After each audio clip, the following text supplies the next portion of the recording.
How to place a limit order on Kraken Pro.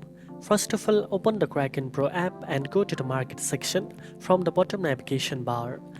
Next, use the source bar or scroll through the list to find the trading pair you want, such as BTC or USD.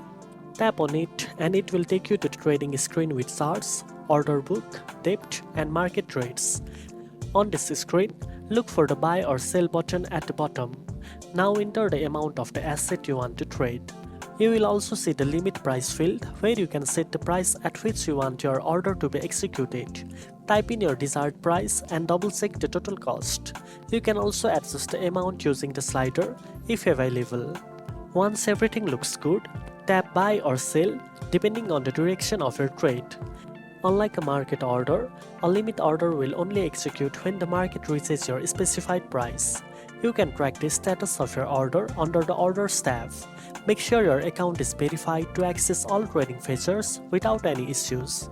Now you know how to place a limit order on Kraken Pro.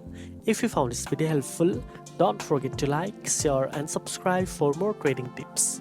Thanks for watching and I'll see you in the next one.